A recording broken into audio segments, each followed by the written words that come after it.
Foco no afeto de número 171, assunto, tema, espiritualidade. Queridas e queridos, se tem uma coisa que ao longo da história sofreu e sofre de multiplicidade semântica, ou seja, muito significado, diversidade de significados para a mesma coisa, é a espiritualidade. O espiritualismo, a espiritualidade. Há uma confusão muito grande. Eu vou começar aqui falando sobre aquilo com que é confundida a espiritualidade e por último eu vou chegar na minha percepção de espiritualidade, do que vem a ser a espiritualidade. Muita gente confunde a espiritualidade, o exercício da espiritualidade com a prática de uma ética, uma determinada moral ou uma conduta. Eu faço muita caridade, então logo sou uma pessoa espiritualizada. Não, você pode ser uma pessoa caridosa. Eu faço muita benemerência, eu ajudo muito instituições que precisam de ajuda, eu pratico a benemerência, logo sou uma pessoa espiritualizada. Não, equívoco, você é uma pessoa benemerente, generosa. Eu faço bem ao próximo. A maioria dos espiritualistas, dos iluminados e dos luminosos falam para a gente praticar o bem ao próximo, logo eu sou uma pessoa espiritualizada. Não, você é uma pessoa que faz bem ao próximo. Espiritualidade, o fato de você ser espiritualizado ou não é uma outra questão, é mais fundo, mais atrás disso. Essas coisas funcionam como consequência da expansão da consciência. Você pratica isso, essas coisas naturalmente. Você não fica preocupado em fazer caridade, fazer benemerência e fazer bem ao próximo. Não é uma proposta com que você tem que se preocupar. Isso já está espontaneamente na sua ação. Você já é uma pessoa benemerente, uma pessoa caridosa, uma pessoa gentil. Você pratica o bem em relação ao próximo como consequência de uma espiritualidade desenvolvida, avançada. Aí a gente entra naquela confusão. Então eu preciso desenvolver minha espiritualidade, então eu tenho que mexer com a minha mediunidade, porque eu tenho umas intuições, eu vejo algumas coisas, então eu preciso desenvolver, porque aí eu vou desenvolver a minha espiritualidade. É outro equívoco também. Aquelas pessoas luminosas que já estão num nível espiritual bem desenvolvido, não significa que chegaram lá e parou, isso não para nunca. O crescimento espiritual, o desenvolvimento espiritual, que é sinônimo de desenvolvimento da consciência, da percepção, é infinito, ele não para, não acaba. Então as pessoas que já chegaram nesse nível, que estão nesse nível, elas, quando são perguntadas, elas respondem: olha, eu gosto de fazer bem ao próximo. Eu gosto de fazer bem a mim mesmo. Eu me amo bastante, me amando bastante, eu sei o que é amor, então aí eu estou pronto para amar o outro. Eu enxergo as coisas de uma forma diferente do social, das regras sociais, mas de uma forma construtiva, não revoltosa. Eu não brigo com nada e nem com ninguém. Eu simplesmente sou o que sou. É o que dizem os luminosos.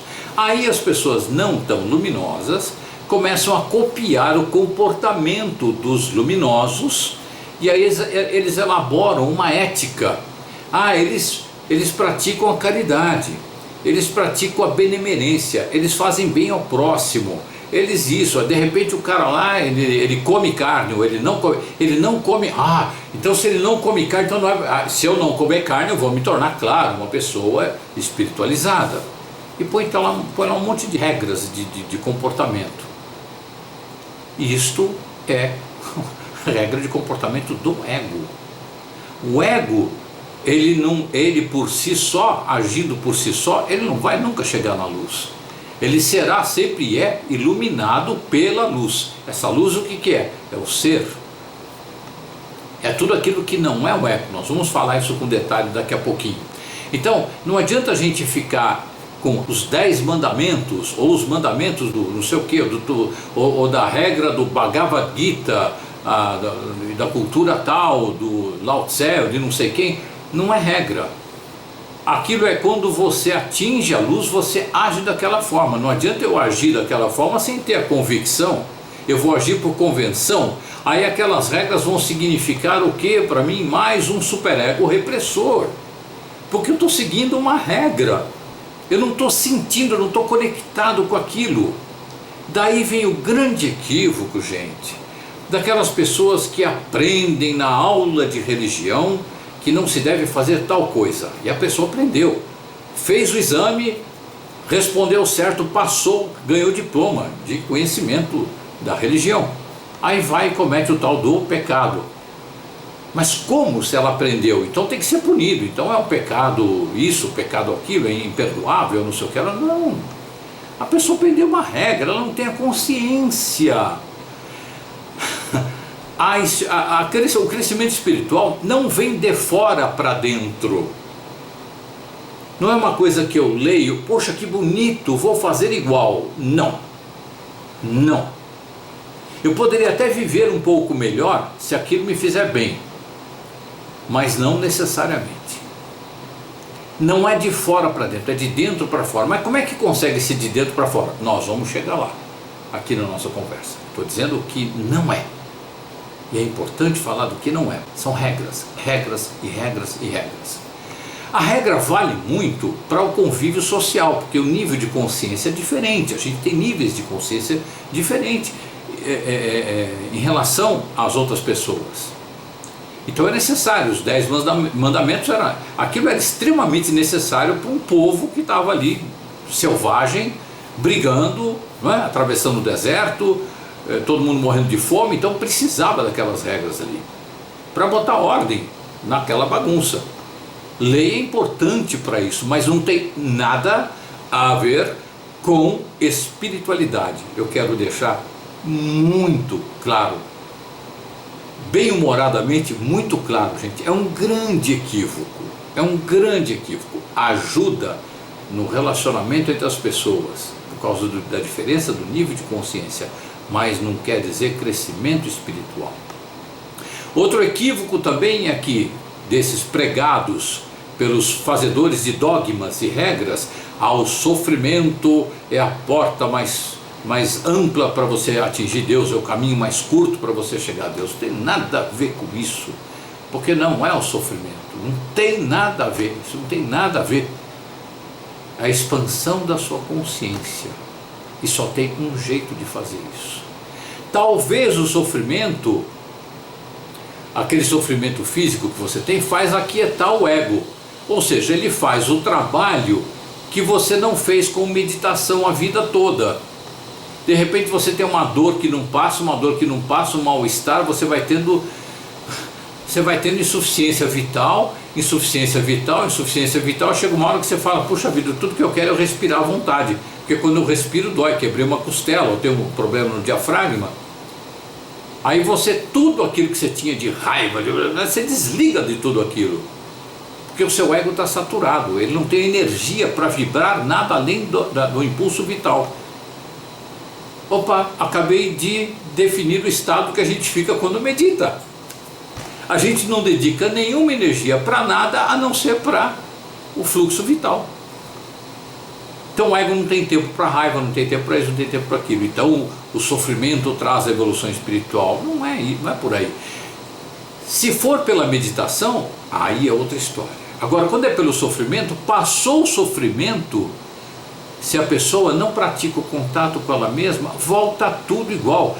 Eu era tão espiritualizado quando estava com aquela crise horrível de fígado. Meu Deus, eu estava quase atingindo o samadhi, o nirvana. Eu estava quase atingindo a consciência de Deus, do universo. Simplesmente o seu ego não tinha força para ter raiva, não tinha força para ter ódio, não tinha força para ter inveja, ciúme, posse, briga, blá, blá, blá. É claro que aí você fica muito mais perto da sua luz interna. Mas passou a dor, volta tudo igual, tudo igual.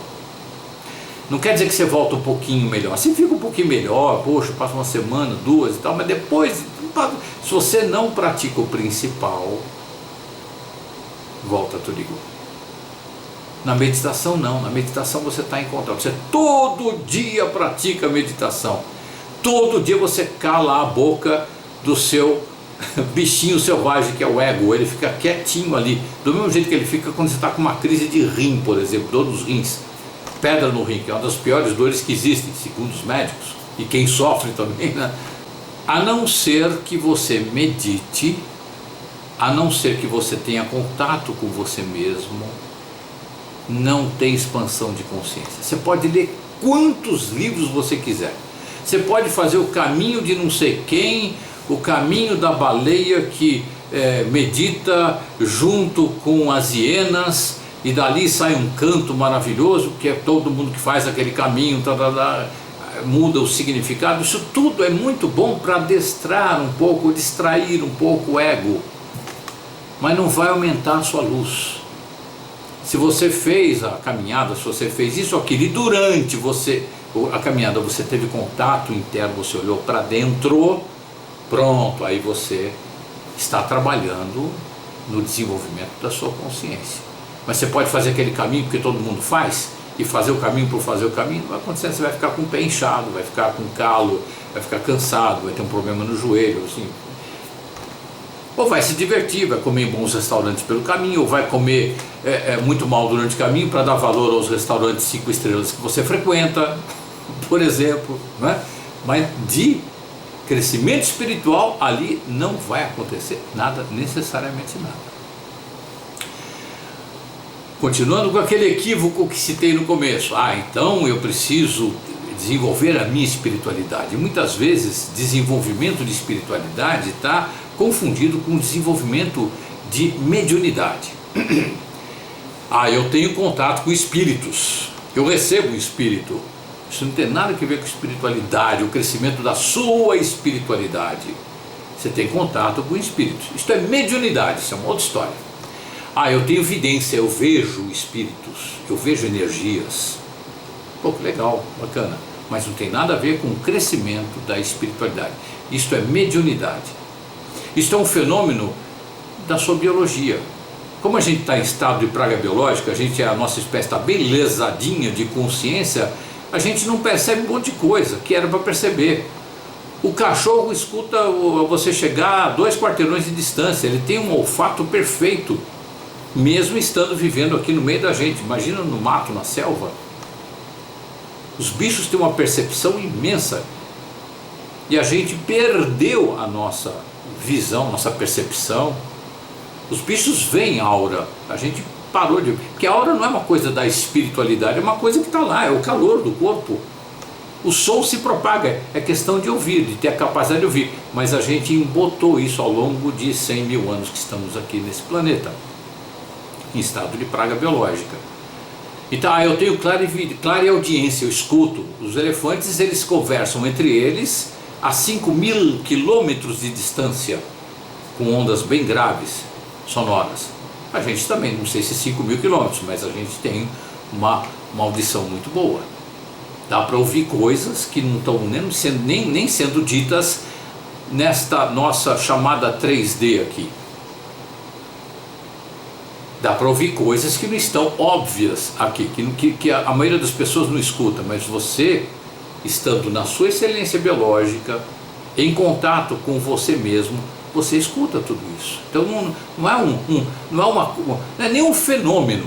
O fenômeno é que é aquela pessoa que está em estado de praga biológica, e ela recebe um espírito, ela vê uma aura, porque isso é excepcional. Mas não é porque ela é a mais, é porque ela está menos lesada naquele aspecto, porque lesados estamos nós, em estado de praga biológica. E o trabalho da expansão de consciência vai significar por um bom tempo a diminuição da lesão. E tem gente que já está quase chegando na iluminação. Quem está chegando na iluminação não vai falar isso, mas quem está assistindo, poxa, ele é superior e tal. Não tem nada de superioridade, ele está chegando naquilo da onde a gente não deveria nem ter saído. É muito simples isso, é muito simpem, não é? A gente tem intuição. Então, nossa, isso, eu tenho uma intuição, então eu sinto uma coisa, ela vai acontecer. Todo mundo tem isso, a tal da premonição. A gente tem uma percepção. Quantos de nós aqui não põe o despertador para tocar 6 horas da manhã, quando dá 5h58 você acorda, 5h59 você acorda? Você tem isso cientificamente está provado que o cérebro tem essa capacidade de percepção de um tantinho de tempo a menos. A ciência descobriu. Imagina a ciência, que ainda é muito limitada para essas coisas. Imagina uma pessoa na excelência biológica. Ela nem põe o despertador, ela vai acordar na hora que for necessário acordar. E aí acorda na hora que for necessário acordar. Não precisa botar o despertador. Isso tudo é mediunidade. A gente chama de mediunidade. É outro equívoco também dar esse nome. Eu vou dizer por quê. Médium, o que é o meio? É um elo entre coisas. Tá? É um médium, é um meio. Né? A palavra é um meio para eu me expressar. Eu estou pensando um treco aqui, estou sentindo um treco aqui, aí eu uso a palavra está codificada, chega até o seu ouvido, você decodifica e entende. Estamos em estado de praga biológica, precisamos da palavra. Se não fosse a palavra, se não fosse o estado de praga biológica, não precisaria da palavra, bastaria a gente estar do lado do outro em silêncio, a gente sente um ao outro, não precisa nem olhar. Olhar então já é falar demais. Bastava estar um do lado do outro, sentir a energia. E não precisa nem estar perto, você pode estar lá na Austrália, você pode estar em Marte, você está lá, eu sintonizei com você, você sente o que eu estou sentindo e eu sinto o que você está sentindo. Se a gente sintoniza um com o outro. E mesmo quando não sintoniza. Ah, como é que está fulano de tal? Nessa hora você sintoniza. Aí você vai até a pessoa, se você está bem, está luminoso, você vai sentir como a pessoa está. E se ela também está não conturbada, ela vai, opa, o Arli está pensando em mim. Lembrei do Arli, olha, tal, né? Aí você, é a tal da transmissão de pensamento, a gente chama de sincronicidade. São formas de expressão para explicar uma coisa que é absolutamente natural. Isso não tem nada a ver com espiritualidade, nada a ver, é fenômeno biológico, é vida, é bio, é vida. Só que está no campo do invisível. Mas não é por isso que não é vida. É material, não é palpável. O ar também é material. Você não pega a molécula de oxigênio na mão, né? No entanto, é material. Uma molécula de oxigênio. Então, médium é um meio entre coisas. Como nós estamos incapacitados da percepção dessas coisas, que são absolutamente naturais, nós achamos que precisamos de intermediários, de meios, de médiums externos, para nos colocarmos em contato com essas coisas. Então aí eu consulto um vidente, uma vidente que tem uma percepção melhor do que eu, tá lá, essa vidente ou vidente tem a percepção melhor, e tem mesmo. Aí eu consulto, é legal. Em alguns momentos não é, em alguns momentos é porque ninguém é perfeito, não é? Tem pessoas que já têm tal capacidade de cura, então a gente procura essa pessoa que tem capacidade de cura, já ajuda bastante, não é? Mas daí, desta necessidade dos médiums, a gente acaba caindo facilmente no conto do vigário, literalmente dos vigários católicos ou não, ou seja, dos vigários de todas as religiões ou seitas e por aí afora, que se arrogam a ser o intermediário, médium, entre você e Deus. A palavra de Deus está dizendo isso. Ele pode estar até intuindo um espírito mesmo que está falando com ele, mas ele não sabe bem, porque a mediunidade dele não é tão precisa, ou a consciência dele não é tão expandida, e ele acaba sem querer, às vezes querendo, e às vezes sem querer, e às vezes sem querer querendo, como diz o Chaves, aplicando um golpe em você. Resumindo, gente, tudo o que você vê fora de você, tudo que você vê, você enxerga, ou tudo aquilo que você, em estado de mediunidade aflorada, eu vi um espírito que falou tal coisa, etc e tal, papapá, isso não tem nada a ver com espiritualidade. A gente chama de espírito porque é uma pessoa que não está encarnada nesta dimensão, a gente dá o nome de espírito, mas não tem nada a ver com a espiritualidade, a sua espiritualidade, a sua luz, o seu crescimento. Por espiritualidade estou dizendo a sua luz, o que é a única coisa que importa nessa história. na espiritualidade. É a expansão da sua luz. Então você vê um espírito, você vê tal coisa, você ouve tal coisa, nada de tudo isso que você que vem de fora, tudo que você vê, vamos lembrar, gente, tudo que você vê, escuta, está fora de você. Não está em você. Você está olhando para fora. E espiritualidade quer olhar para dentro. É o contrário. Percebe, gente? É tão simples. É tão simples, mas eu demorei tantos anos para perceber isso. Eu percebi há muito pouco tempo e pratico meditação há 30 anos. Já ouvi falar exatamente essa frase, mas não me caiu a ficha. Tudo que a gente vê fora, são coisas materiais. A gente chama de imateriais porque não estão aqui no nosso complexo atômico aqui, não é? Mas estão num outro complexo que não é atômico, mas é tão material quanto. São egos, são pessoas da quarta dimensão, da quinta, da sexta, da 18ª, da 25ª, da 39ª dimensão, mas são dimensões de coexistência entre seres. Isso não tem nada a ver com espiritualidade, nada a ver. Nada a ver. O que é quando você olha para dentro? Aí sim você entra em contato com você. Aí você começa a ter chance de crescer.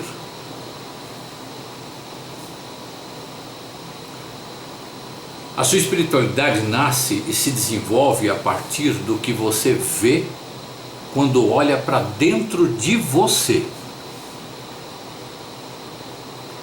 Não adianta, e aqui eu quero fazer uma anedota, porque é muito gozado, eu já ouvi muita gente falar, e ouço gente falar, né?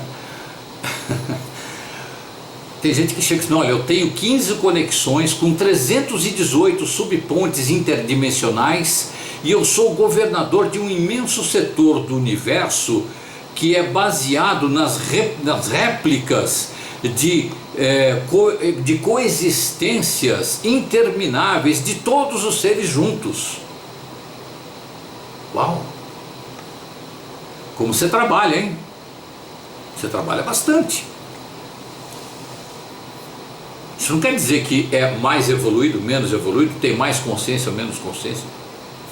Você trabalha bastante. Dá conta de tudo isso, que bom, que presta um serviço bacana para as pessoas, em todas as dimensões de coexistências, etc e tal. Mas isso não tem nada a ver com espiritualidade, nada a ver. Não é isso que determina a intensidade da sua luz, porque isso também é matéria. Aí uma pessoa fala um treco desse para uma outra pessoa que descobriu que tem uma salinha especial na quarta dimensão, onde ela pratica meditação e ali é uma coisa muito bonita e muito gostosa para ela. Aí vem esse outro e diz, mas isso aí não é nada, eu tenho essas 15 conexões com 318 subpontes interdimensionais, eu sou governador do setor imenso do universo, com todas as coexistências dos seres humanos. Aí aquele que tem a salinha dele lá na quarta dimensão fica tão inferiorizado que ele se mata. Gente, eu estou fazendo uma piada aqui, mas isso não é absurdo não. Tem muita gente que cai em depressão por causa disso, porque isso o que é? O ego competindo na patente espiritual. Meu Deus do céu, socorro. Na patente espiritual, você é cabo, mas eu sou major. Aí vem outro cara e fala, você é major, mas eu sou general. Ora, senhor. Competição não faz parte da nossa espécie, sequer da nossa espécie. Aqui, na 3D, simplinha. A gente sai daqui para uma quarta, para uma quinta dimensão, em que não há mesmo competição, existe o pensamento colaboracionista, a ideia, o fluxo, não é nem o pensamento, perdão, existe o fluxo colaboracionista. Esse papo de competição tem nada a ver. Nada a ver. Então quando a pessoa chega e se arroga e diz, não, porque eu sou não sei o quê, você é padre, não, mas o outro é bispo, não, mas o outro é cardeal, não, mas o outro é papa.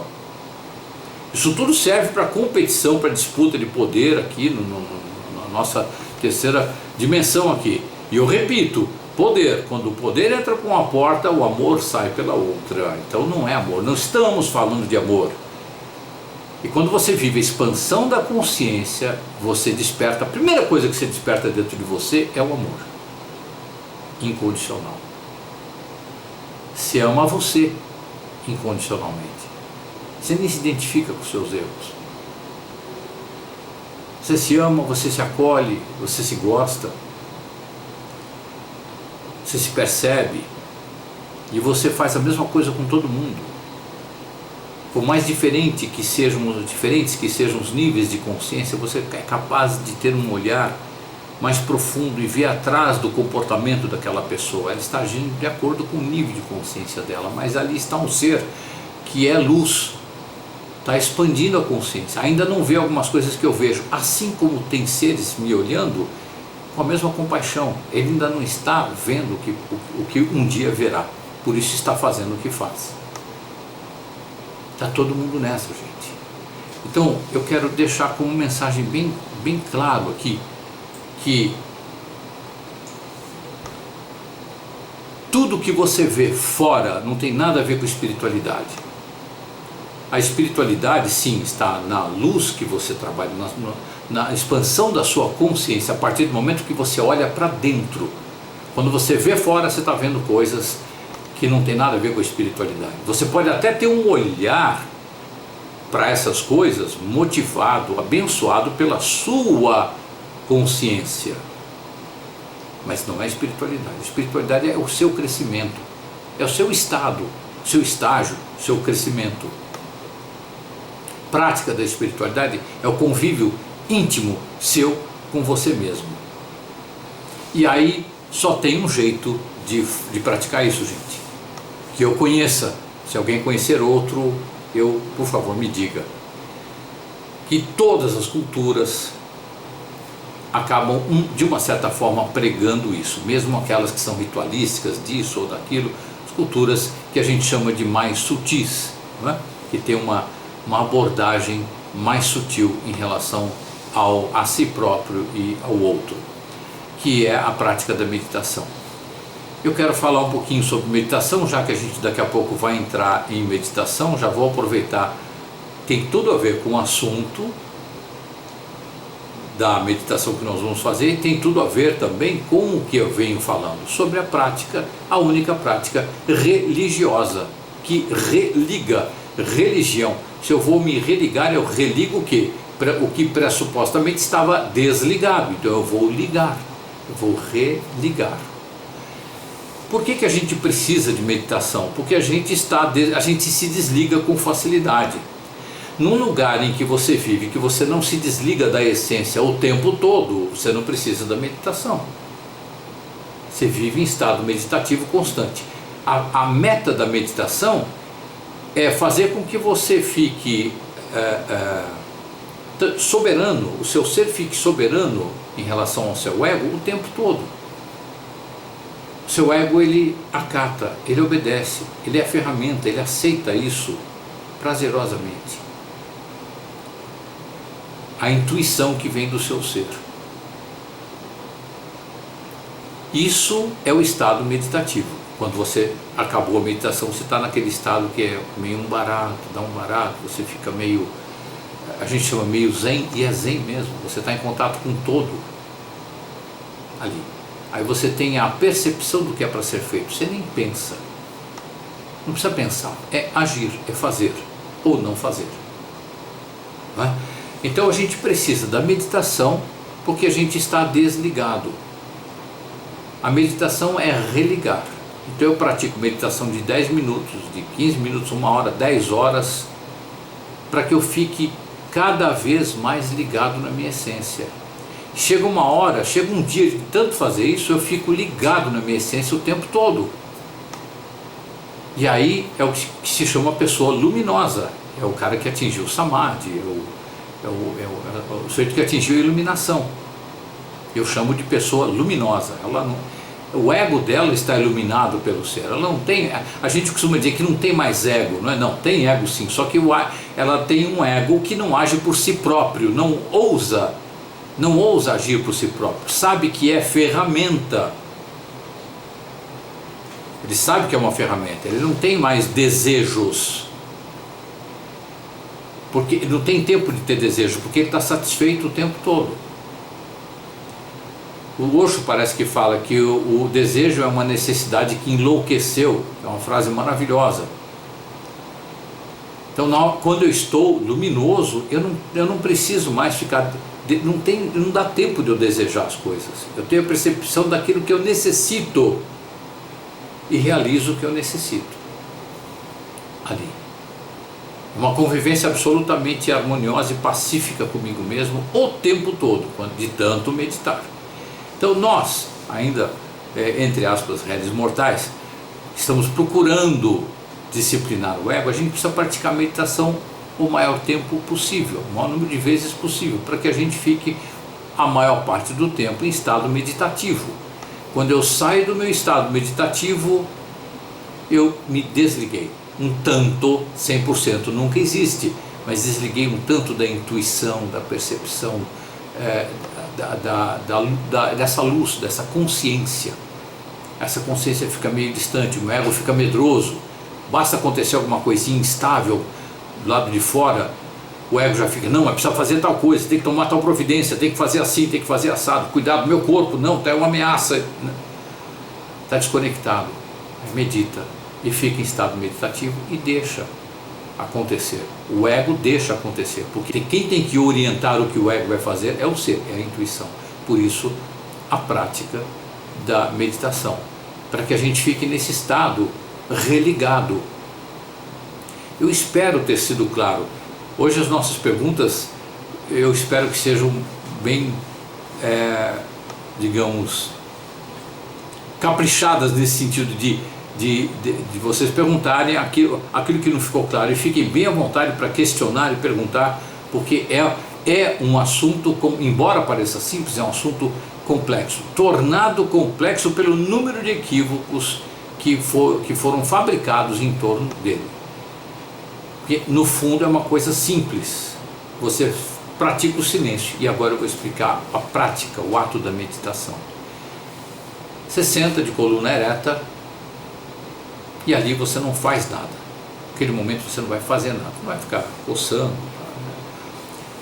você vai não fazer nada. Se der uma coceira, você coça, você não vai passar a meditação toda preocupado com a coceira que está coçando, mas eu não posso coçar, porque aí eu paro a meditação. Não, você aquieta o corpo. Então isso é o silêncio físico. Você vai aquietar os desejos. Em você não tendo desejos, você não vai ter emoção. A emoção é aquela tensão fruto de um desejo não satisfeito. Então, se você tem vontade de tomar uma água, você toma a sua água. Precisa escrever alguma coisa, escreve. Precisa ir ao banheiro, vai ao banheiro, para que quando você estiver ali meditando, não haja desejos. Aí você tem um silêncio emocional. E por último, o silêncio mental. Você fecha o olho e se propõe a não pensar nada. Desativa o ego. Você desativa o ego, você consegue ficar entregue, solto, relaxado. Aí aparece uma imagem mental de um passeio, ou de uma coisa chata que aconteceu ontem ou hoje, ou uma preocupação. E tudo que você precisa fazer em relação a isso é se manter indiferente. Ah, mas eu não consegui porque é um e-mail que eu tenho que passar, então eu fiquei preocupado em pensar sobre esse e-mail, porque se eu não passar, então para a meditação, escreve o e-mail, ele é essencial, ele é importante, passa o e-mail e volta para aquele estado. Mas nunca, jamais entre naquela de saco, tem que passar o e-mail, estava no meio da meditação e essa porcaria da minha mente veio com o e-mail. Não, pelo amor de você, faça em paz, com bom humor. É uma preocupação intensa, é uma necessidade importante, é necessário, então eu vou passar o e-mail e volta para a meditação, começa tudo de novo. Você faz um período de relaxamento antes, respiração pelo diafragma, até o seu nível de vibração cerebral diminuir, você ficar bem calminho, tão calminho quando naquele momento que você está pegando no sono. Respiração pelo diafragma bem gostosa, está calmo, tranquilo, aí sim, silêncio físico, silêncio emocional, não desejar nada, e o silêncio mental outra vez, fecha os olhos. Se forem aparecendo telas, não tem importância. Se você não trabalhar sobre elas, isto já é não pensar. Você ainda não está no silêncio mental total, mas já é não pensar. Parece um nada, digamos, quando chegar aquele momento em que não tem nada, não, mas o que eu estou fazendo aqui? Quem está fazendo essa pergunta, o que eu estou fazendo aqui, é o seu ego. Não é a energia que habita o seu corpo. O ego nessa hora não está fazendo nada, e é para não fazer nada mesmo. Ele fica quietinho ali. O que ele tem que fazer é ficar quietinho. Vem uma imagem, vem outra imagem, você fica indiferente, você trabalha a indiferença em relação a essa imagem. Isto já é não pensar. De tanto que você não trabalha sobre essas imagens, o fluxo de envio dessas imagens, essas imagens começam a diminuir, começam a desaparecer. E daqui a pouquinho você vai experimentar o nada. Em algum momento você não vai ter nenhuma imagem. Pronto, você está acordado, coluna ereta, o corpo não está fazendo nada, não há nenhum desejo e não tem nenhuma tela mental e você não está pensando em nada. Pronto, você está em meditação. Quanto mais tempo você permanecer nesse estado, melhor. Você pode colocar um despertador para você não se perder, porque é tão bom que é fácil a gente se perder com isso. Põe lá um time regressivo, meia hora, 15 minutos, 5 minutos que seja. Quanto mais, melhor. O que vai preceder a meditação, o que vem antes, é necessariamente um relaxamento, repito, para você diminuir a frequência de vibração do seu ego. Para quando chegar na hora da meditação, você está calminho, tão calminho quando você está naquele estado de quase pegar no sono. Aí você entra em meditação. Acabou a meditação, permaneça nesse estado o maior tempo possível. Não é o de meditação, você vai se mexer, você vai levantar, talvez um alongamento você faça, talvez você vá no banheiro, talvez você não faça nada, permaneça ali. Mas tudo isso quem vai decidir não é o ego, é a intuição. Você vai virar um bichinho que não pensa, e não precisa pensar. Você vai ter a intuição a partir lá do seu ser. É a sua consciência. Quanto mais você der espaço para essa consciência existir, e ela existe na meditação, mais ela expande. Quanto mais vezes você praticar a meditação, mais o seu ego aprende a ficar quieto quando precisa ficar quieto. Então você vai ter menos daqueles momentos de invasão de pensamento, que você não consegue parar de pensar e o pensamento manda em você. Ele vai ser aquele bichinho selvagem que você fala assim, senta ali, ele senta. Fica quietinho, ele fica. Isso é o efeito sobre o ego. Agora, o maior efeito de todos é a expansão da sua consciência. É a expansão daquilo que a gente chama, entre aspas, da sua luz. Isto, sim, é espiritualidade. Nada mais. É para dentro. É com você mesmo. É você com você, eu comigo mesmo, o outro com ele mesmo, a outra com ela mesma. E a gente juntos fazendo isso, não importa a distância. Quanto mais gente praticando isso, mais leve, mais amorosa fica a energia, mais de acordo com a nossa vocação, com a nossa excelência, fica a nossa energia. Minhas queridas, meus queridos, com isso eu encerro a explanação do tema de hoje, que há muito tempo vinha querendo falar sobre espiritualidade. E agora nós vamos praticá-la com a meditação. Eu já dei todas as instruções.